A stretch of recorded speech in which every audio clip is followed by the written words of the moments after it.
اور لوگوں نے اسلام کو عجیب بانٹ رکھا ہے۔ کل مجھے میرا ایک دوست بتا رہا تھا، اس کا بزنس ہے، چیزیں بازار سے منگوائیں بیچیں، تو کہتا میرا ایک جو خریدنے والا ہے اس نے مجھ سے بہت سے پیسے کھا لیے، تقریباً 8-10 ہزار روز مار لیتا تھا، چونکہ مارکیٹ سے چیزیں لاتا تھا تو ان سے رسید میں پیسے زیادہ لکھوا لیتا تھا، تو پکڑا گیا۔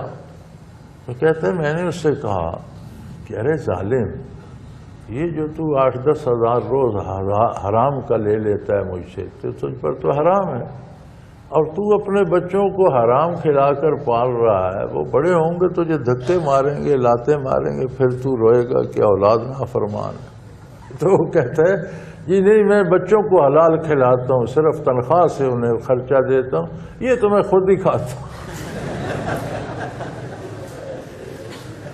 لوگوں نے کیا ہیلے بنا رکھے ہیں، تم خود کھاتے ہو، تم خود پر حرام کھانا اچھی بات، خود حرام کھاتے ہو تو اچھی بات ہے، خود تمہیں کتا مار کے دے دیا جائے کہ آج جی یا بھون کر کھا جاؤ تو اچھی بات ہے۔ یہ ساری باتیں اس لیے ہیں کہ اسلام حلق سے اوپر اوپر ہے۔ نبی کریم نے یہ مثال دی ہے کہ ایسے لوگ ہوں گے جن کا اسلام حلق سے اوپر ہوگا، قرآن پڑھیں گے لیکن وہ حلق سے نہیں اترے گا، اور دین سے ایسے نکل جائیں گے جیسے تیر کمان سے نکل جاتا ہے، دین سے دور ہو جائیں گے۔ تو یہ ذکر قلبی ہے جو ذکر لسانی کے بعد، ذکر عملی کے بعد جس کا پھر حکم دیا گیا۔ تلاوت قرآن بہترین ذکر لسانی کی انتہا ہے، سب سے اچھا ذکر لسانی۔ اقامت صلاۃ عملی ذکر کی انتہا ہے، کمال ہے، سب سے اچھا ذکر عملی۔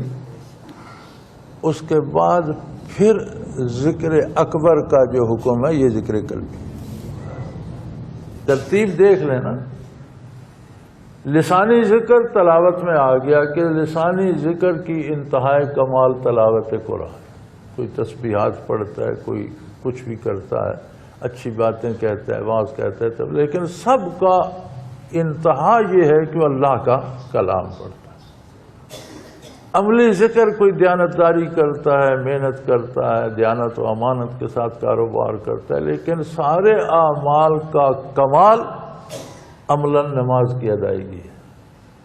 تو ذکر لسانی کا کمال بھی ہو گیا، ذکر عملی کا بھی کمال ہو گیا۔ پھر فرمایا والا ذکر اللہ اکبر، اور بھی ذکر اللہ یہ جو بہت بڑا ہے۔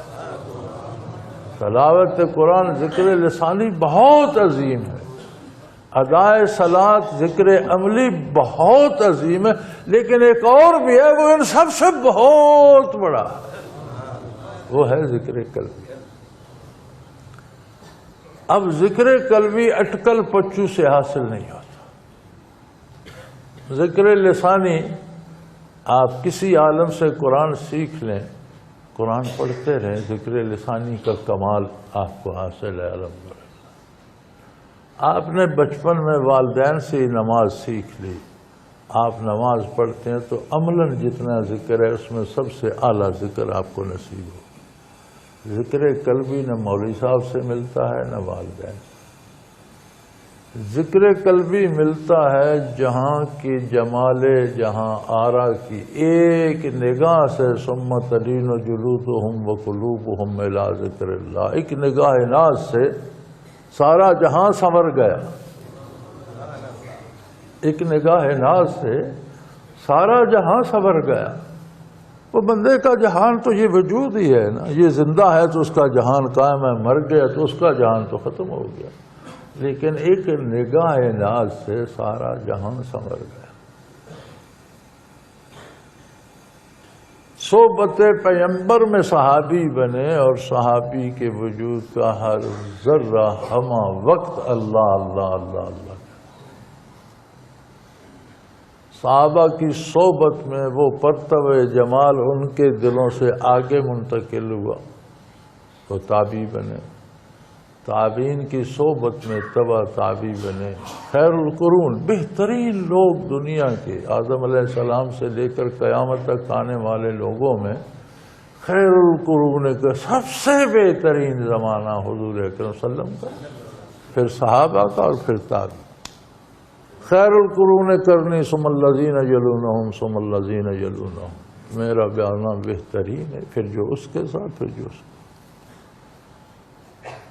اس کے بعد جس نے تبع تابعین سے وہ نعمت حاصل کی، اس کے لیے محنت کی، مجاہدہ کیا، اپنے دل کو روشن کیا، چمکایا، اور وہ برکات نبوی اس میں آئیں تو وہ قلب ذاکر ہو گئے. ایک بات یاد رکھ لیں،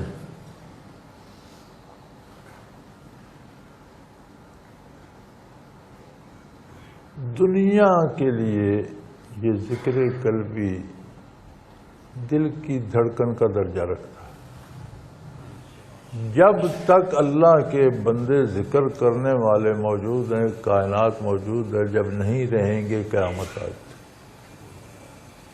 نبی کے صلی اللہ علیہ وسلم سے عرض کیا گیا کہ قیامت کب آئے گی؟ فرمایا حتی لا یقال اللہ اللہ، جب کوئی اللہ اللہ کہنے والا نہیں رہے، جب اللہ کا ذکر اٹھ جائے گا قیامت آ جائے. لوگوں نے سمجھا نہیں اور سمجھنے کا تکلف بھی نہیں کیا.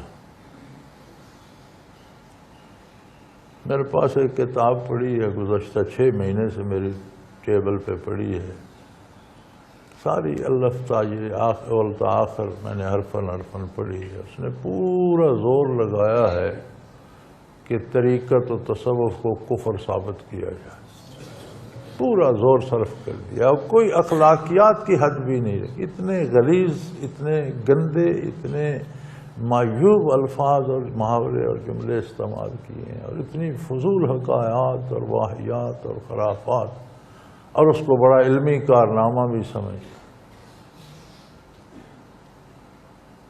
اس کے آخر میں اس نے کچھ سوال دیے ہیں کہ اگر یہ حق ہے تو جواب دو. تو کچھ 6 مہینے سے میری ٹیبل پہ پڑھی ہے. پہلے تو مجھے سال لگا اس کے پڑھنے میں، میرے تو وہ 10 دن کی مار تھی، پڑھی نہیں جاتی تھی، اتنی خرافات ہے اس میں کہ 2 صفحے پڑھے پھر پھینک دی، پھر دوسرے دن اٹھائی 2-4 صفحے پڑھے پھر رکھ دی. تو 600-700 صفحے کی کتاب تھی، کچھ سال بھر تو اس نے میرا وہ وقت ضائع کیا. اب 6 مہینے سے پڑھی ہے، چاہتا ہوں اس کے سوالوں کا جواب دوں، لکھا نہیں جاتا ہے. اتنی اس میں غلاظت اور اتنے خبیثانہ سے سوال ہیں کہ وقت ضائع کرنے کا کیا فائدہ. سمجھنے کی کوشش نہیں کی، جاننے کی کوشش نہیں کی. نقالوں سے، جھوٹوں سے، دنیا کے لالچی اور دنیا کے کتوں نے جو تصوف کا لبادہ اوڑھ کر پیسے کمائے، ان کی حقائق لکھ کر کیچڑ تصوف پہ اچھالا گیا. کسی دانشمند آدمی کو اتنا تو سوچنا چاہیے کہ جس چیز کی نقل مارکیٹ میں ہے کچھ اس کی اصل بھی ہوگی. مارکیٹ میں یا بازار میں جس کی نقل ہے تو اس کی اصل بھی ہوگی. اور اگر نقل بھی لوگ خرید رہے ہیں، نقل پہ بھی لوگ دھوکہ کھا رہے ہیں، تو اس کا مطلب ہے اصل بہت قیمتی ہو. یہ بندے کو سوچنا تو چاہیے. اگر وہ دیکھے کہ ہر طرف نقل ہی نقل ہے، جی نقلی سونا ملتا ہے، تو نقلی سونا ملتا ہے تو کہیں اصلی سونا بھی ہوگا تب نقل بنی. اور اگر نقلی سونا بھی بک رہا ہے تو اس کا مطلب ہے اصلی سونا بہت قیمتی ہوگا جس کی نقل بھی لوگ خرید رہے ہیں. اگر نقلی صوفی ہیں یا نقلی دنیا دار دھوکہ باز صوفی بنے ہوئے ہیں، لوگ ان کے پیچھے بھی چاہیں تو مطلب ہے اصل صوفی جو ہوں گے وہ بہت قیمتی کامیاب لوگ ہوں گے، بہت اعلیٰ جنس ہوگی جس کی نقل بھی بکے. اور جس کی نقل بازار میں کہیں تو اس کی اصل بھی ہوگی. اگر اصل ہے ہی نہیں تو نقل کیسے بن سکتی ہے؟ لیکن اللہ کریم رہنمائی فرمائے تو بندہ سوچ سکتا ہے وَلَا ذِكْرُ اللَّهِ اکبر. یہ بہت بڑی دولت ہے کہ یہ سینہ اطہر پیغمبر صلی اللہ علیہ وسلم سے آتی ہے اور سینوں کو منور کرتی چلی جاتی ہے. اور بڑے ہی خوش نصیب ہیں وہ جنہیں ذکر الانسانی نصیب ہوا تلاوت قرآن نصیب ہوئی، پھر اس سے بھی بڑے خوش نصیب ہیں ذکر لسانی بھی ہے، ذکر عملی بھی ہے، اور صلات تک پہنچ گئے۔ لیکن فرمایا مزہ آتا ہے ذکر قلبی، وہ بھی بہت اچھا ہے، وہ بھی بہت اچھا ہے، لیکن یہ چیزیں دیگر ہے۔ وَلَذِكْرُ اللَّهِ اکبر۔ اب اس میں ذکر قلبی میں اللہ کریم کی یہ نعمت حاصل ہو جاتی ہے کہ جب کلام باری بندہ سنتا ہے تو اس کی کیفیات دل پہ آتی ہے۔